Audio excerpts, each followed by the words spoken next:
যা সত্যি তাই বলছি, আমি আগেও তোমাকে ভালোবাসতাম, এখনো তোমাকেই ভালোবাসি। জোনাকি, ও আমার জোনাকি, এই তো জোনাকি আয়া পড়ছে আমার মনের মধ্যে আলাদা দেওয়ার জন্য। পুরো ফক হয়ে গেছে গা, একটু হাসি দাও না। তুমি এরকম মুখটা পেঁচার মতো করে পড়েছো কি লিগা? একটা হাসি দাও। শোনো, পেটে যদি ভাত না থাকে হাসি কোনো দিক দিয়েই আসে না। দেশের তো পরিস্থিতি খারাপ, আমার তাই মানায় নিতে হবে। তারপরে মালিককে আবার চেষ্টা করতেছে গাড়ি নেওয়ার জন্য, যদি নিতে পারে তো সব আমার কাছে থাকবো। কারণ আমি টাকাটা তাতে করতে যাবো, তারা চলতে তো সমস্যা। কত তুমি আমাকে বুদ্ধি দাও, কি করতে পারি? আচ্ছা, তুমি তোমার বিবেক দিয়ে ভাবো তো যে তুমি কি করবা। তুমি একজনের আশায় পড়ে আছো, একজনের আশায় পড়ে থাকলে কি হবে? তোমার তো অন্যদিকে চাকরি বাকরি খুঁজতে হবে, তাই না? আর কালকে যে ভাত খাইবা সেটাই তো চাল ঘরে নাই, কালকে যে তোমার আমি রান্না করে দিব। এখন আমি তো জায়গায় জায়গায় ফোন দিতেছি। দেখো, মিঠা কথায় কিন্তু চিরা ভিজে না, কথাটা মাথায় রাখবা।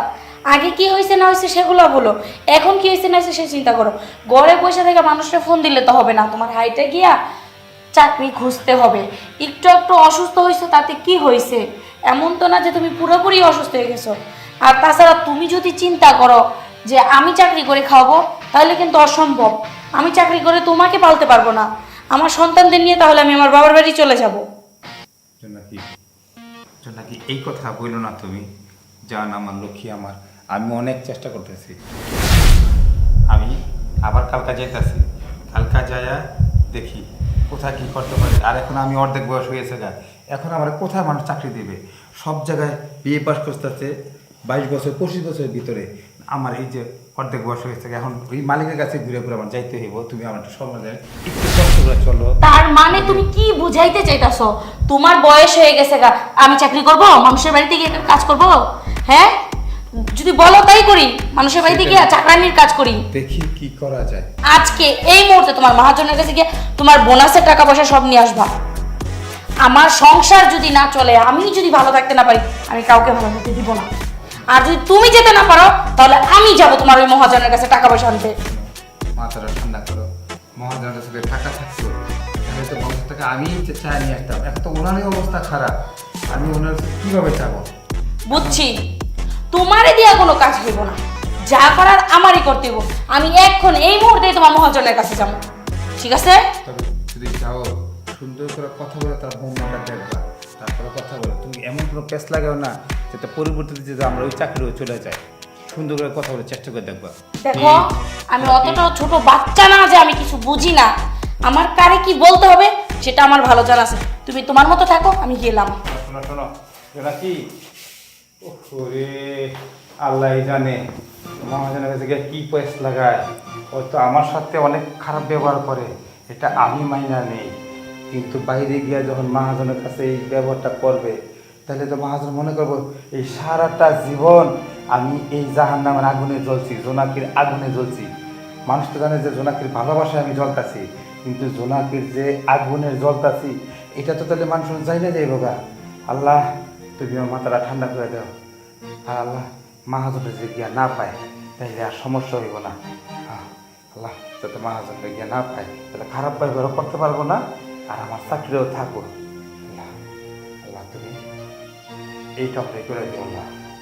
আমার ভালো লাগতেছে না, আমি তাহলে একটু রেস্ট নিই। আমার চোখে যেতে একটু ঘুম, আমি একটু ঘুমাই।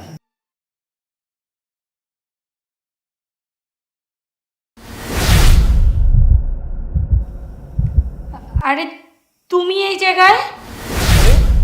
তুমি এই জায়গায় কেন? বসো বসো। আমারও তো একই প্রশ্ন, তুমি এই জায়গায় কেন? আরে পাগল, আমার বাড়িতে আমি থাকবো না? তার আগে বলো তুমি এখানে কেন? আমি তো আসছি আমার হাজবেন্ডের মহাজনের কাছে। মহাজন? আরে ওই যে মানিক মহাজনের কাছে। আরে পাগল, মানিক মহাজন তো আমার বাবা, কিন্তু এখন তো বাড়িতে নাই। কি বলো, তোমার বাবা? হ্যাঁ। যাই হোক, তোমার বাবা হোক আর যে হোক, সেটা আমার দেখা লাভ নাই। তোমার বাবারে ডাকো। আরে পাগল, আমার বাবা তো 6 মাস লেগে বাইরে গেছে। কি বলো, 6 মাসের জন্য বাইরে গেছে? কিন্তু আমার স্বামী তো তোমার বাবার কাছে অনেকগুলা টাকা পয়সা পাবে, সেগুলা নিতে আসছি। মানে তার বেতনের টাকা, তার বোনাস। এখন দেখো বাবা যেহেতু নাই আর বাবার টাকা আমি কি করে দেবো, টাকা পয়সা তো আমার কাছে অভাব নাই, কিন্তু যার যার ব্যবসা তার তার কাছে, তাই না? এখন বাবা আসলে নিও। কিন্তু আমার তো খুব দরকার এই মুহূর্তে। একটা কথা বলি, বলো। দিন যতই যাইতেছে ততই দেখি তোমার রূপচর্চাটা মনে হয় বেড়ে যাচ্ছে না? আগে যেমনটাই দেখছি এখন কিন্তু আছে মনে হয় উন্নত হয়েছিল। শোনো না, একটা কথা বলি, একসময় তুমি আমার ছিলে, আমি তোমার ছিলাম, কিন্তু মাঝখানে কিছু পুটকু ঝামেলার জন্য তুমি আমার কাছে অনেক দূরে চলে গেলে, কিন্তু লাস্টে কী করলে? আমারই বাবার কর্মচারীকে তুমি বিয়ে করলে। এখন কি তুমি সুখে আছো? আমার তো মনে হয় না যে তুমি সুখে আছো। আর যদি সুখেই থাকতে তাহলে মনে হয় না যে আমার এই বাড়ি পর্যন্ত তোমাকে আসতে হতো। সত্যি করে বলো তো। মানে হয়েছে কি, তোমার বাবার কর্মচারী ঠিক আছে, কারণ সেগুলো তো তখন আমার বাবা মায়ের কথা চিন্তা করে আমি বিয়ে করছিলাম। আর তাছাড়া এখন আমার এমন এক পর্যায়ে গেছি কি আমি, যা বলার বাইরে। আমার স্বামী খুবই অসুস্থ, তোমার বাবার এখানেই কাজ করতে গিয়ে সে অসুস্থ হয়েছে, তার জন্য তার টাকা পয়সা করে নিতে আসছি। সুখে থাকি আর না থাকি সেটা বড় কথা না, পিছনের দিনগুলো আর আমি মনে করতে চাই না। শোনো, মুরব্বীর একটা কথা বলে না, যাই করো না কেন ভেবে চিন্তে করবে। দেখো, তখন যদি তুমি আমার কথাটা একটু ভাবতে, আজকে তোমার এই হাল হতো না। আজকে তুমি এই দেখো, আমি পায়ের উপরে পা তুলেছি, তুমি আমার মতো না পায়ের উপরে পা তুলে খেতে পারতে রানীর হালে। আর এখন দেখো, 800 টাকা মতো শাড়ি পরে তুমি করো, হাত খালি গলা খালি, কিছুই নাই। আমার কোনটার অভাব ছিল? হ্যাঁ, কোনটার অভাব ছিল আমার, যার কারণে তুমি আমাকে ছেড়ে একটা সামান্য একটা কর্মচারীর হাত ধরে চলে গেলে? কেন? আমি কি তোমাকে ভালোবাসি নাই, নাকি কোন দিকটা কমতি ছিল আমার? দেখো, তুমি যা বলতেছো সবই ভুল বলতেছো। আমি তার হাত ধরে চলে যাইনি, আমি তখনও তোমারে ভালোবাসছি, এখনও তোমারই ভালোবাসি। আমি কিন্তু এখনো আমার স্বামীকে সহ্য করতে পারি না। কি বললে? বুঝলাম না, আবার বলবে একটু? কেন, তুমি কি? হ্যাঁ বলো, মানে শুনতে একটু সমস্যা, মানে সমস্যা হচ্ছে, প্লিজ। আমি শুনতে পাইনি, আমার একটু বলবে? যা সত্যি তাই বলছি, আমি আগেও তোমারে ভালোবাসতাম, এখনো তোমাকেই ভালোবাসি। সত্যি কইতেছো? এই এই সত্যি কইতেছো তুমি? মানে তুমি তুমি আমার এখনো ভালোবাসো? হ্যাঁ, একটা কথা মনে রাখবা, পুরানো ভালোবাসা কখনো ভোলা যায় না। এই, তোমার কয় টাকা লাগবো? তোমার কয় টাকা লাগবো? শোনো, তোমার আমার আমার বাড়ি গাড়ি যা কিছু আমার নামে আছে না, সব কিছু লিখে দেবো। শুধু শুধু তুমি আমার কথা বলো, তুমি আমার ছেড়ে কখনো যাইবা না। সারা জীবন এই বুকের ভিতরে তুমি থাইকা যাবা। আর আর ওই বুড়াটা তুমি তালাক দিয়ে দাও। দেখো, এই সমাজের মানুষ তো আর মেনে নিবে না, আর তাছাড়া তোমার বাবাও মেনে নিবে না, আর আমিও চাই না ফিরে আসতে। সমাজ? আরে এই সমাজে কার এত বড় কলিজা আছে যে আমার সামনে, আমার বাবার সামনে দাঁড়িয়ে কথা বলতে? বললা নামায় ফেলাবো। আর কি বললা যে এখন ফিরে আসতে চাও না, নাকি তোমার স্বামীকে ভালোবাসে, কোনটা? না রাজ, তুমি আমার ভুল বুঝো না, সত্যি কথাই বলতেছি আমি।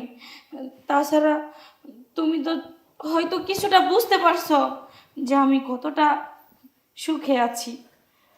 হ্যাঁ, সেটা তুমি যখন আমার বাড়িতে পা রাখছো না, তখন তোমার মুখটা দেখে বুঝতে পারছি আমি যে তুমি আমার ছেড়ে ভালো নাই। দেখো, আমি তোমার আশে আসে না আজ পর্যন্ত আমি বিয়ে করি নাই, সারা জীবনে একা কাটাইতে চাইছি। কি বলো রাজ, তুমি এখনো বিয়ে করো নাই? সত্যি বলতেছি, আমি এখনো বিয়ে করি নাই। আমার একটা বিশ্বাস ছিল যে আমার জান আমার কাছে ফিরাইবো, এই বিশ্বাসটা নিয়ে আমি বেঁচে আছি।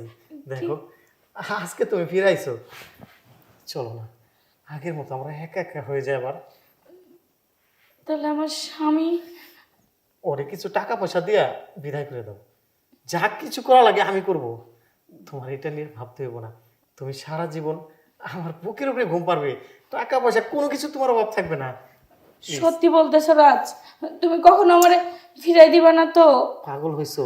যারা নাকি এই মন দিয়ে ভালোবাসে, যার জন্য নাকি আজ পর্যন্ত আমি বিয়ে করি নাই, তারে আমি কাছে পাইছি, তারে কি আর এত সহজে ছাড়বো?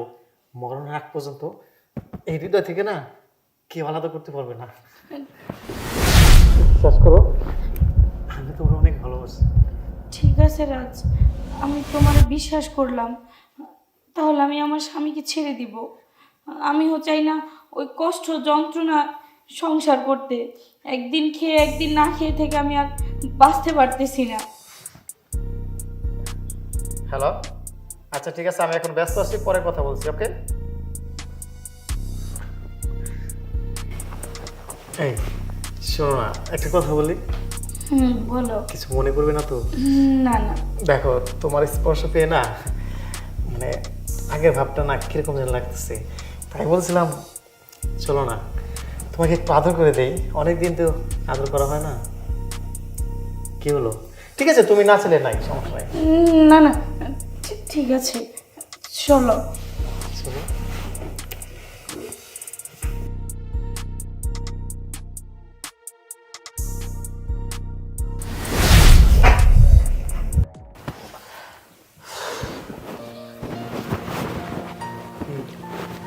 চুপচাপ কেন? কিছু বলো। না না, কিছু বলবো না।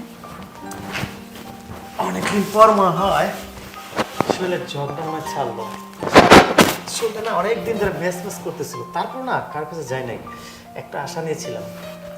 শোনো, আগামীকাল 10টার দিকে তুমি বাড়ির সামনে থাকবে, ঠিক আছে? ঠিক আছে। বিয়ে করবো। চলো এখন দেখে আসি। ঠিক আছে।